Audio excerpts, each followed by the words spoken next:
It's almost here, folks. Happy Royal Rumble week, and welcome back to hashtag AskGSM for January 25th, 2017. I am Graham GSM Matthews, and right here on the show, I answer your questions from Facebook, Twitter, and YouTube. So it's great to be back here on campus for the first time in many months, and about a month and a half, actually, for my second semester of my senior year of college. It's crazy to think how far we have come. This show has been on the air on YouTube, basically, since the summer of 2013, right before I even started college. It's a complete 180 from what the show used to be. Do not check out those old episodes. They are not good. They're almost like 15 minutes long.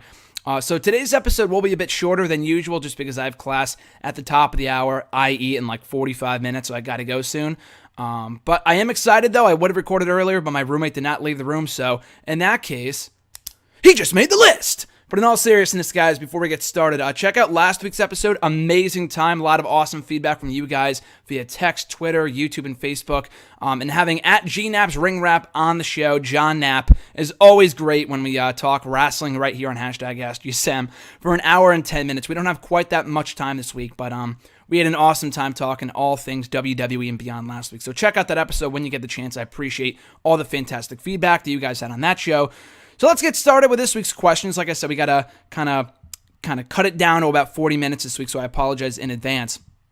But if you want to send in a question, you can tweet me on the Twitter machine at WrestleRant on Twitter with the hashtag AskGSM. Find me on Facebook at facebook.com/Graham.GSM.Matthews. Leave a comment on the post I usually put up on Tuesday nights. I did not this week. I forgot. I was a bit busy with the GSM trivia. And also, tonight, if you're listening to this show on Wednesday before NXT, be sure to sign up for the Royal Rumble game. Another thing I forgot to plug at 9 p.m. sharp. Spots, when I say they fill up quickly, I'm not fucking joking, guys. They fill up literally within like 5 minutes. You guys are quick. It's the 5th consecutive year we've done it. It's a lot of fun, so check that out when you can. But yeah, I did not put up the post. Bottom line, I did not put up the post on Facebook on Tuesday. I apologize. But even if I don't, you can still leave a question on the wall if you prefer that. Or right here on YouTube in the comment section down below. I'll be sure to include your question in next week's edition. So let's get started here with the YouTube questions first. Prince5835 via YouTube. Do you remember the 15th anniversary show of Monday Night Raw, and do you have the DVD? Oh, how I wish you would ask this last week, because John owns that DVD. I don't know if I've watched the full 15th anniversary of Raw. I know I have, maybe at some point, maybe in bits and pieces. I know at one point about 7 or 8 years ago, actually, at this point, I watched most of the show back like via Daily Motion, like in parts when like finding full episodes of Raw on the internet were pretty much like far and few between. I don't think I have yet to watch the full show. I probably will at some point. That was actually one of the first. I watched that episode of Raw when it aired, but I wasn't a real wrestling fan at the time. It's a confusing story. It's very confusing, but I will watch it back at some point. I don't know if I've watched the back in full yet, but I think I have at some point or another. But I don't have the DVD. John does. I have the 15th anniversary of SmackDown DVD. I think John has that DVD as well. That's a great DVD. But he has the Raw one. When we first started watching wrestling together, and I first discovered that he was a wrestling fan as well as I was. That's what we would basically do every time I went to hang out with John. We would watch matches and moments from that Best of Raw DVD. We also watched it back years later, right before Raw 1000, which we also watched together. So that was a great DVD. So I don't know if you could still buy it. I'm sure you could find it at like fucking FYE or Amazon or something. But it is a great DVD. I will say that much. I've watched it several times with John. Manuel A, also from YouTube. I read a Bob Hardcore Holly's autobiography recently, which has some stories about Triple H and his backstage influence. Despite their issues, however, Holly does genuinely admire Triple H as a wrestler. He calls Triple H one of the smartest wrestlers ever, never doing anything unnecessary and having one of the best grasps of psychology out of anyone in the business. Should Triple H be recognized as one of the all-time best, regardless of anything behind the scenes? I think so. I don't know if I would go top 5. I mean, I've never been a huge Triple H fan from like an in-ring standpoint. As the mastermind, as the genius behind NXT, absolutely. I'm a big Paul Levesque fan. Never been the biggest Triple H guy. So again, bias aside, I still would not put him, regardless of whether I was a fan of his or not, I would not put him in my top 5 greatest wrestlers ever. But I think you'd be a fool not to put him in your top 20. Maybe top 10. It depends who's up there. But the guy's had such longevity. I mean, his matches more often than not are not amazing. He's had some great matches over the course of his career, but it's not like a Shawn Michaels where he can have a great match with anyone. But that's not the only aspect in considering someone one of the all-time best, one of the all-time greatest. That is so subjective, you know. I could say he's the greatest of all time. You could say he's not even in the top 20. You know, that's just purely subjective. Are we talking about draws? Are we talking about in the ring? Are we talking about mic ability, you know?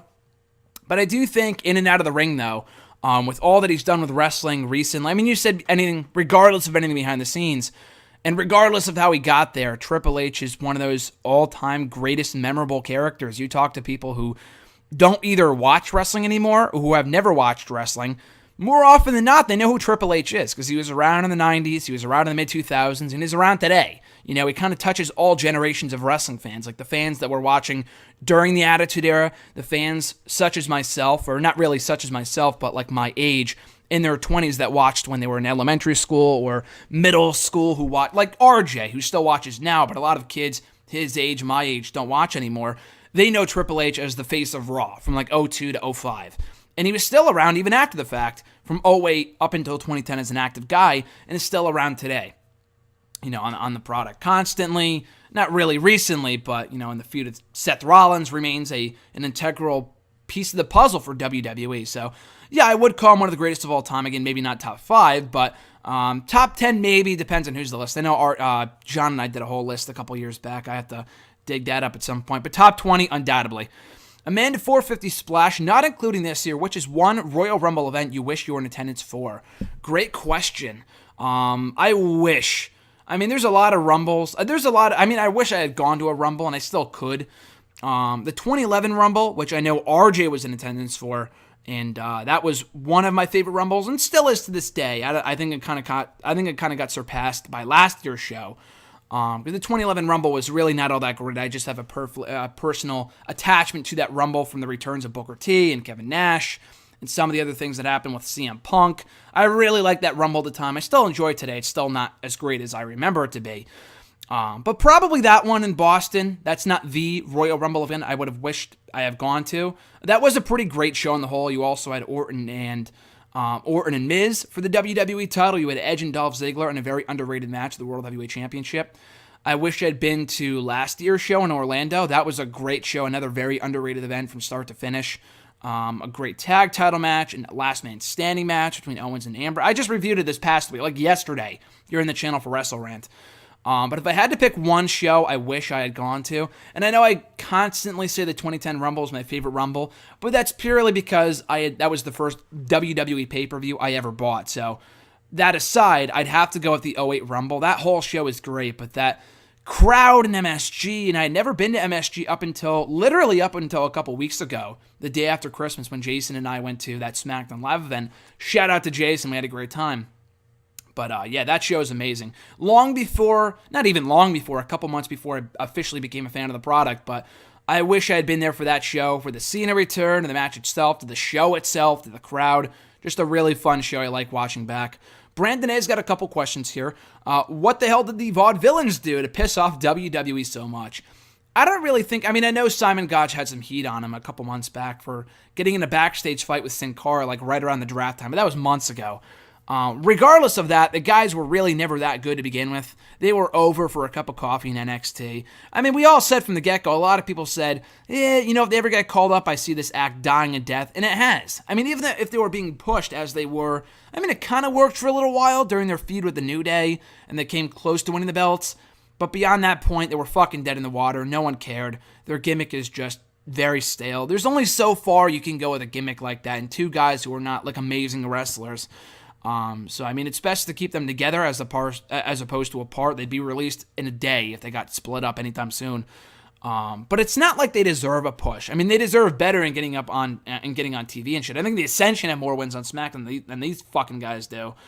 But I just never really saw the gimmick getting beyond a certain point. So it's not like an Apollo Crews, who I wish they were doing a lot more with right now, who I expected bigger things from on the main roster.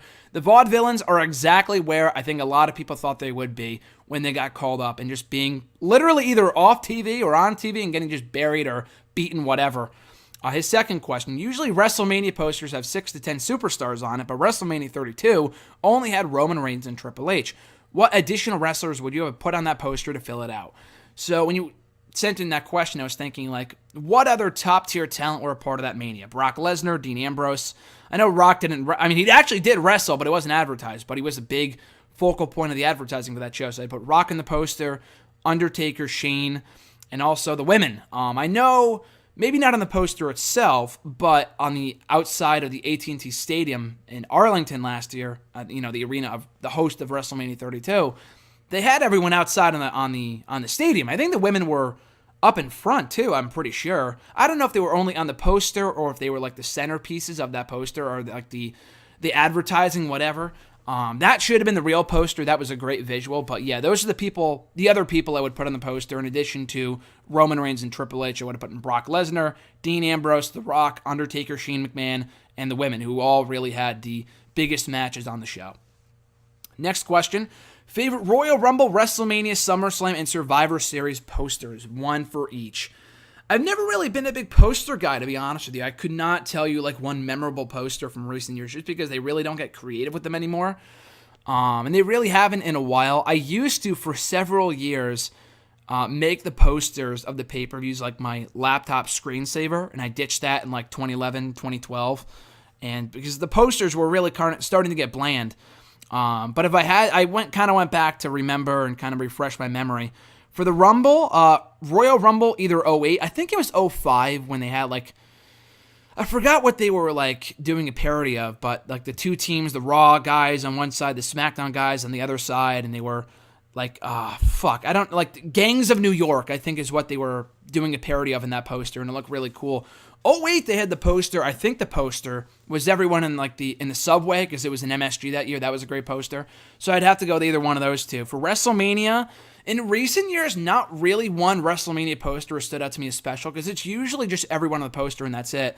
Either WrestleMania 30, because I had a literal physical poster of that from WWE Magazine a few years ago, which I still have around here somewhere. It's not hanging up my room currently, but I have it somewhere. That was a cool poster. And WrestleMania 28, just John Cena and The Rock, once in a lifetime before they did twice in a lifetime, which was shit. But the poster itself with Rock and Cena was everywhere. That was a cool poster. For SummerSlam, the only SummerSlam poster, the 2011 one came to mind for some reason. I had that saved in my computer somewhere. That was a cool poster. But it had to go with the one with Maria, because from SummerSlam 08. Because the advertising for that show was like the biggest blockbuster of the summer, and you see Maria on a fucking like jet ski or something out in the water in a bikini. I thought it was the coolest poster. So that's probably my favorite SummerSlam poster. For Survivor Series, they have not done many cool ones in recent years, but I might just go with the one from 2014 with Seth Rollins. He had it at as his Twitter profile picture for a while, where he was like half white, half black, like black and white. It was really cool, and that kind of fit the Rollins dynamic, and he was a big part of that show in the main event, so probably that one. What is the best WWE match ever where none of the participants ever won a world championship? That's a great question. And I went back in my head, like the greatest matches of all time, and every single one of them had a future world champion in it. And you said WWE match. I honestly did not write down an answer for your question because I couldn't think. Hopefully you guys can answer that for me. So let me know in the comments, Twitter, Facebook, whatever. I honestly could not tell you what is the best, the single best, or at least one amazing match in WWE where none of the competitors won a world championship. I know like Ibushi and Cedric Alexander from the CWC. I don't know if it's the best WWE match ever where neither guy won a world title in WWE. But I don't know. That is an excellent question. So far, I would say, in recent years, like Neville and Sami Zayn from TakeOver or Evolution, so far, neither guy has won a world championship in WWE, excluding the NXT championship.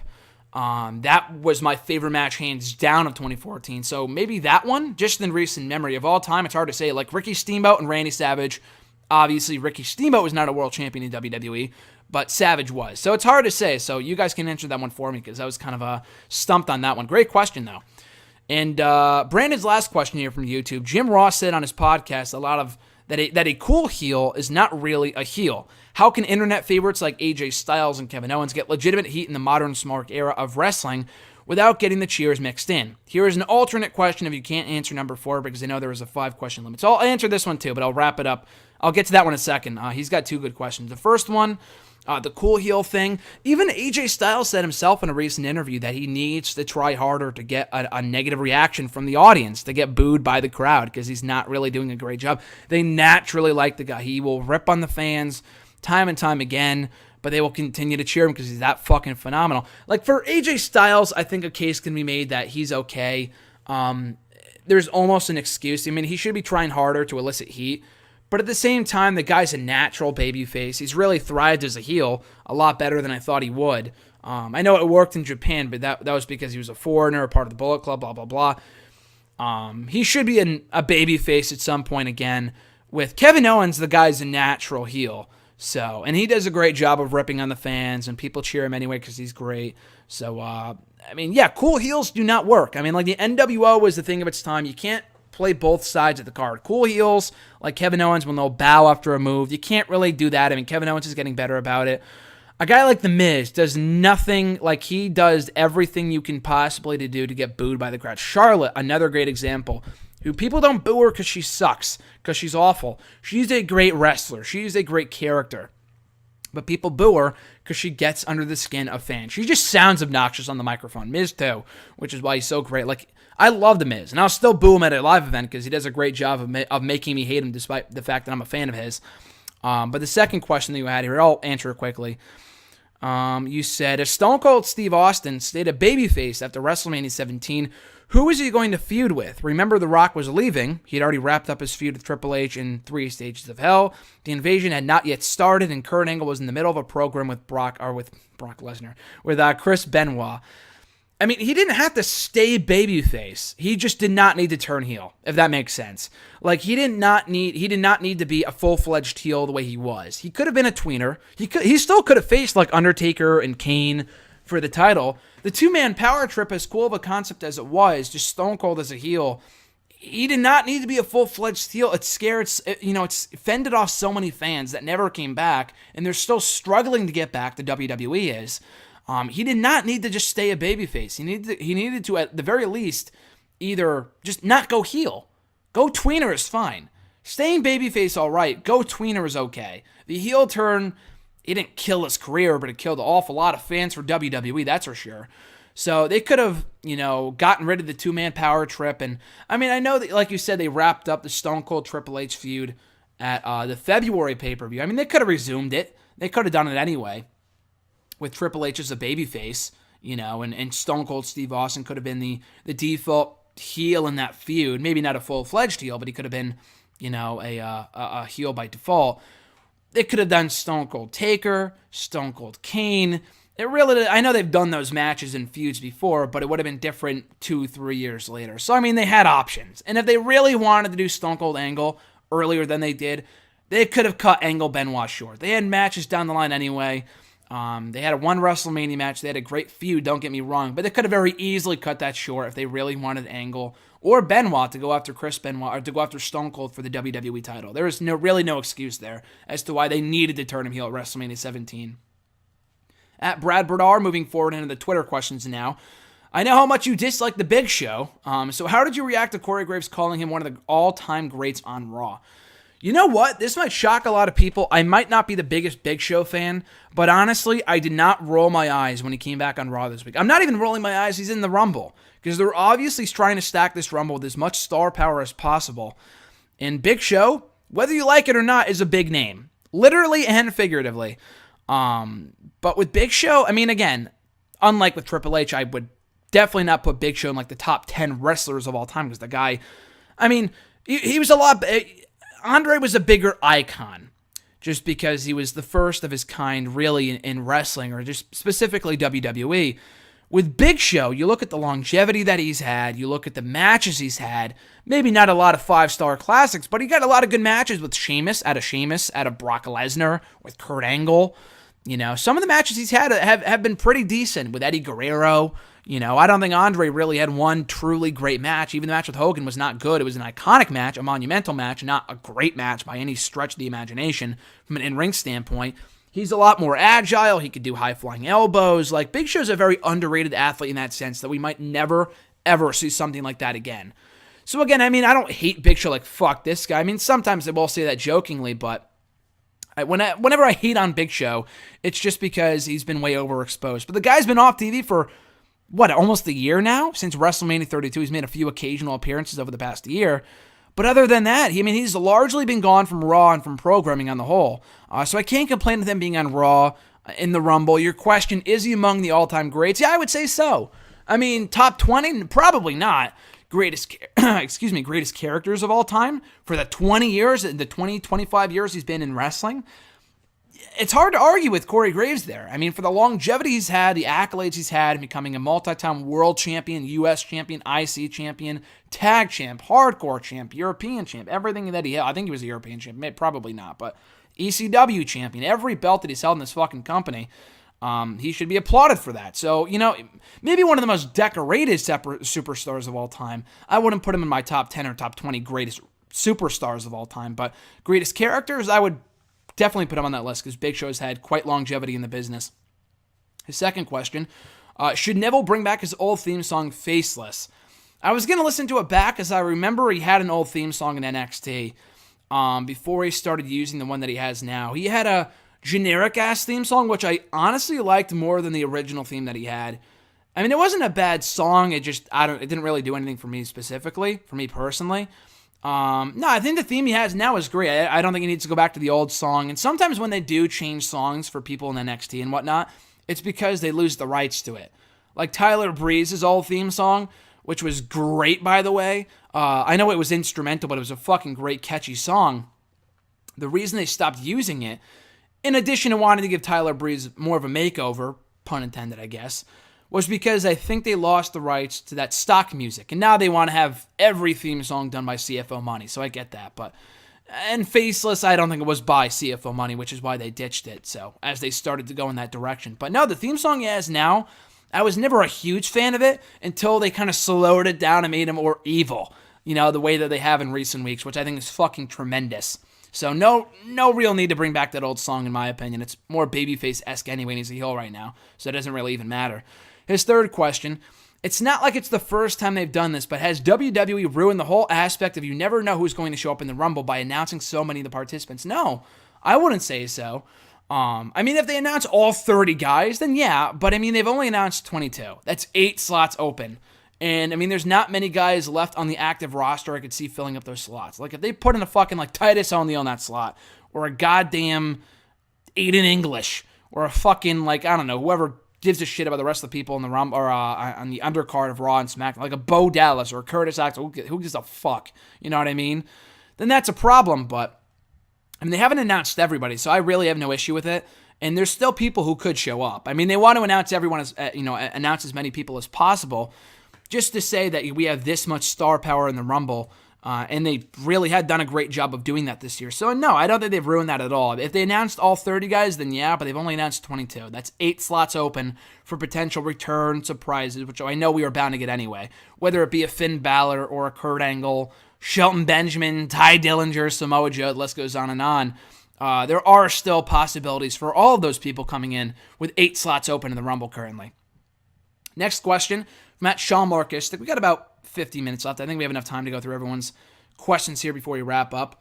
His first question, can you see Triple H entering the Rumble and Rollins costing him? Yeah, I mean, I think at that point it would just be predictable. I mean, how else are you going to get Seth Rollins on the show? I know he's out of the Rumble. Maybe he attacks Mojo Rawley or something. Why the fuck he's in the Rumble, I have no idea. But, and not like Mojo Rawley, but it's like, you got The Undertaker, Brock Lesnar, Goldberg, Braun Strowman, Baron Corbin, and Mojo Rawley. Why? Again, I don't know. I would have rather put Heath Slater in that spot. Or even, I would honestly put a James Ellsworth in the Rumble over fucking Mojo Rawley. I hate to say it, but I would. Just because James Ellsworth has had more creative direction in recent months than fucking Mojo Rawley. But anyway, that aside, my rant on Mojo Rawley aside. Excuse me, but no, yeah, I could see Triple H in the Rumble as a potential surprise. I think it would have been better had Rollins been in the Rumble and then Triple H come out to attack him as an entrant too. But it doesn't seem like Rollins will be in the Rumble after losing to Sami Zayn on Monday. So I feel like it would be even more obvious now that Triple H is going to come out and cost Rollins just because, because Rollins is not technically in the match. So yeah, maybe. Maybe before Triple H makes the ring, maybe Seth Rollins attacks him. So I could see that happening. I don't know if I would really want to see it happen, but hey, it's another notable name of the Rumble. They really want to stack up this Rumble as much as possible, so I don't think people will complain. Rank from best to worst Royal Rumbles: 1992, 2000, 01, 05, and 08. Very good list of Rumbles here, from worst to best. 2000, which I thought was fun, but pales in comparison to the other ones that you mentioned. 2001, again, another great Rumble, but I like the other three a lot more. So 2000, 01, 05, and as much as I love 08, 92 is widely regarded as one of, if not the greatest Rumble the company ever did. So I got to put that number one. You said best to worst, not like favorite to least favorite, or least favorite to favorite, whatever. So again, from worst to best, 2000, 2001, 2005, 2008, and 1992. All great Rumbles. Well, that's the way that I would rank them. Push, repackage, and release: Darren Young, Jack Swagger, and Jinder Mahal. So I would push Darren Young. Jack Swagger definitely needs a repackaging. Like, they tried to push him a couple months ago. He was on SmackDown for a cup of coffee before he was out of the off the show. He wasn't even in the Battle Royal last night, which was weird. Wasn't that odd that he wasn't in the Battle Royal on SmackDown last night? And I know American Alpha wasn't, which makes sense because they're the tag team champions. They don't want to put him in there with a bunch of fucking losers, but that was really strange. But anyway, yeah, so I would repackage Swagger. I mean, the guy is just stale. Staler is more stale than a piece of month-old bread. They need to repackage this guy badly. Young, I think the Bob Backlund and Darren Young gimmick could have potential. I mean, I know Darren Young is now out hurt after getting injured on an episode of Main Event about a week ago, but I think at this point, honestly, Jack Swagger is damaged goods. Darren Young is kind of too, but I think Darren Young is more of a fresh face and as a singles guy than Jack Swagger at this point. And then release Jinder Mahal. Why the fuck they brought this guy back other than a job to people is just, I don't know. I mean, it's won actually a couple matches on Raw, surprisingly, in recent weeks in tag team action, but the guy sucks. I have no desire to see him on Raw every week. The guy he bores me to fucking tears. So yeah, again, push Darren Young, repackage Jack Swagger, release Jinder Mahal. Your top 5 Royal Rumble matches. Great question. You know what? I have them listed right here, but I'm going to keep you guys waiting because I don't think I've done it yet for a video blog. So you know what? We'll do that Friday in the video blog, my top 5 favorite Royal Rumble matches. I won't say them here. I'll save it for Friday in the video blog. So we'll hold off on that till Friday, so I apologize. I can't answer it now. At Scarlet 1, we got about 10 minutes left, so I'll kind of buzz through the rest of these questions here. Scarlet 1 via Twitter: how would you feel if both John Cena and Roman Reigns are the world champions for WrestleMania? It depends who they're facing, what the feuds are.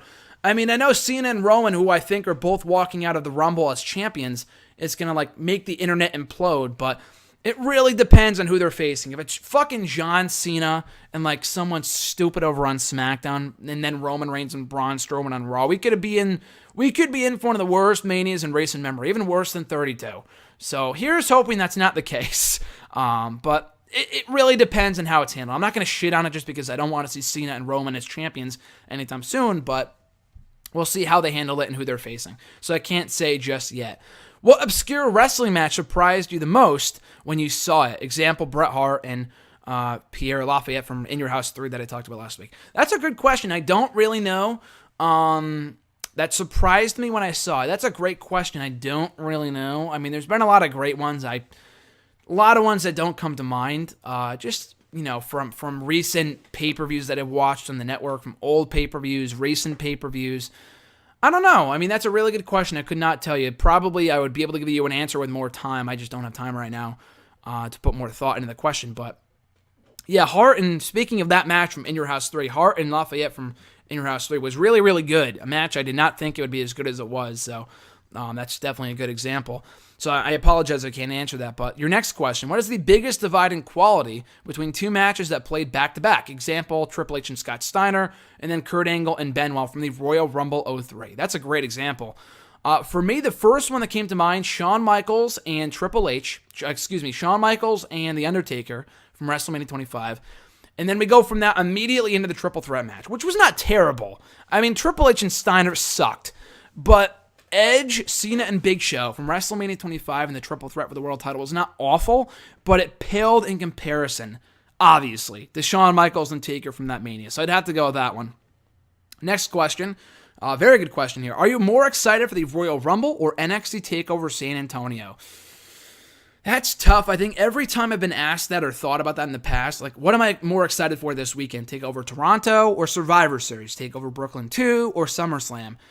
Take over Dallas or WrestleMania 32? I've always said TakeOver, but this year, for Royal Rumble weekend anyway, TakeOver should be really good. It's going to be the worst one yet. It's not a stacked card. The build has sucked. People say that every single fucking TakeOver, and it always exceeds expectations. So I have absolutely no doubt TakeOver San Antonio will be no different. But in terms of sheer excitement for the shows, I got to go with the Rumble. I mean, nothing really tops my excitement for the Rumble, but TakeOver, as good as the show should be, I'm looking forward to Nakamura Rude. DIY Authors of Pain, the women's match is good.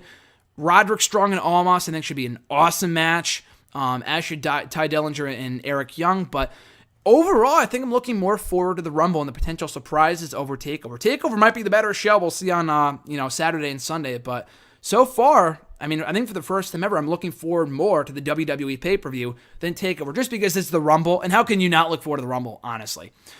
Last couple questions here. At the Wrestle Guy from Twitter, Sal's question was, why do you think the no disqualification stipulation was added to Roman Reigns versus Kevin Owens? Does someone cost Roman Reigns the title and Owens retains?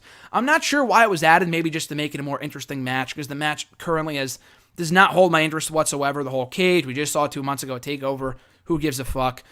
So probably just to add more interest. I could see a scenario where what people have pitched, and the RJ pitched this, I was thinking about it, maybe Samoa Joe, instead of interfering in the WWE title match between Cena and Styles, he gets involved in this match, and we get Roman Reigns and Samoa Joe at WrestleMania. That'd be a great match, a great feud. So that's a possibility too. Joe could be in the Rumble. I think he is showing up on Sunday, pretty much 90% positive about that. Whether it be in this match, the WWE title match, the Rumble, I'd rather have him debut in one of the world title matches.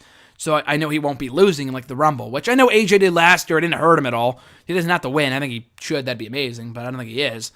But yeah, I think someone could interfere. I think maybe we might get something. If they do the same exact shit we saw TakeOver with like Paul Ellering dropping something from the cage to help out Authors of Pain, Jericho drops like the list to Owens, and he helps Owens retain the title. That'd be so fucking dumb. I would love to see Owens retain, which I don't think he is. But if they did something like that just to merit the no DQ stipulation, it'd be so stupid. So hopefully, just to boost my interest in the match, they've done that. The fact you're asking that question boosts my and your interest in the match. So, job accomplished there, I guess. Job well done. His second question, who would you consider would you consider this the most unpredictable Royal Rumble since 2008 when John Cena returned? Yeah, I would say so. Really quickly, let's look back at it. 2016, we all pretty much knew that Triple H was coming back. We thought Roman Reigns might win, but we all kind of knew Triple H was coming back to win it and set up Reigns and Triple H at WrestleMania, which they did. 2015, Roman Reigns, obvious. 2014, Batista, obvious. 2013, John Cena winning, obvious. 2012, not as obvious. Jericho winning, I thought was pretty much obvious, but there weren't a lot of people that I thought could feasibly win, and then Sheamus won, so that was unpredictable. 2011, same thing. I wouldn't say there was one person I thought was winning. Maybe John Cena, just because they were in mass, he was in the match. He was en route to getting in the WWE title match at Mania. He was in the main event of the fucking show anyway, so I thought he might win. So that was kind of unpredictable. 2010, a bit more unpredictable. People didn't know Edge was coming back. A general feeling, but people didn't know. 2009, people knew Orton was winning. 2008, no one knew Cena was coming back. So I wouldn't say, probably the most unpredictable in recent years, but 2011 and 2012, I would say there was a bit more uncertainty surrounding the Rumbles than there has been in the last couple of years, at least since 2013. And his second question, or that was his second question, at Vincent Elisar, who won hashtag Ask You Some Trivia on Tuesday, so congrats to him. He got early entry in the Rumble match, or the Rumble game for tonight. Your dark horse candidates to win the Rumble. I know RJ put up a whole article today, so shout out there to him and to check out his article, excuse me. Samoa Joe, Baron Corbin he mentioned. Those are two dark horses there. I'd also argue Sami Zayn and The Miz. I think Sami Zayn could face KO at Mania, maybe a triple threat with Jericho. That would be great. The Miz is still a dark horse. I really want him to win more than anyone else, but I just don't see it happening. But, yeah, The Miz is a dark horse, I would say, along with Sami Zayn. And the last question here from my brother RJ, at RJ_Marceau. Adam Rose or No Way Jose? In-ring ability, gimmick, mic work, and longevity, ? Great question. So we'll break it down here. In-ring ability, Adam Rose never really had one great match. I know he was a better worker than we were, led on to be. But even as like Leo Kruger, he never really had many good matches. So I'll give that one to No Way Jose. Gimmick, No Way Jose is just a lot more infectious. Adam Rose, the Rosebud thing. You know what? I'll give him to Adam Rose because the Rosebuds were like unique before they kind of just did nothing with it. But I think they really could have had more dimensions. They could have added more dimensions to that character than they did. So I'll give that one to Adam Rose. Mic work. Adam Rose didn't really say anything other than "Don't be 11, be a Rosebud," and No Way Jose has become a better worker. I mean, he cut that one great promo against Austin Aries a few months ago over the summer, so I'll go with No Way Jose. And longevity, again, you know what? I don't know. Adam Rose, had they done the heel turn properly, maybe Adam Rose, but No Way Jose, I think, is, he hasn't fizzled out yet. I know he's not really on the show, but it's not like, oh, I'm sick of seeing Adam Rose, or sick of seeing No Way Jose like I was Adam Rose towards the end, which by that point I jumped off the bandwagon, but I'd go in No Way Jose. And then I would go No Way Jose, just because Adam Rose had a lot of potential, and they're, two similar dancing gimmicks, but I don't know. And No Jose, I think, has had better matches, just more longevity. So I got to go with No Way Jose. No Way Jose. Ow. Love that guy. So anyway, guys, that is it for hashtag AskGSM here today for edition number 165, I think. 164. I forgot exactly what number this is.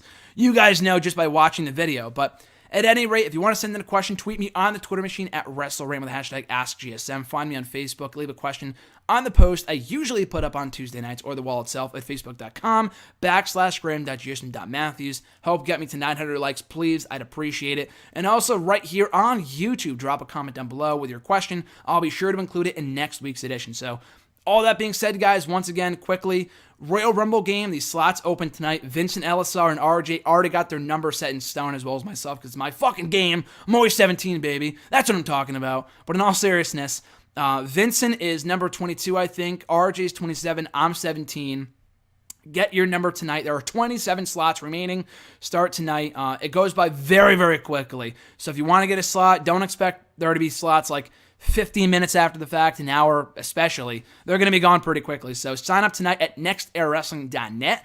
And that's about it, guys. Just follow me on the socials, at WrestleRant, Facebook, YouTube. Like, comment, share, and subscribe. Enjoy the Royal Rumble on Sunday. TakeOver on Saturday. We'll be back right here next Wednesday with an all-new episode of hashtag AskGSM. So until next time, guys, I'm Graham GSM Matthews, and I'll catch you guys down the road to WrestleMania.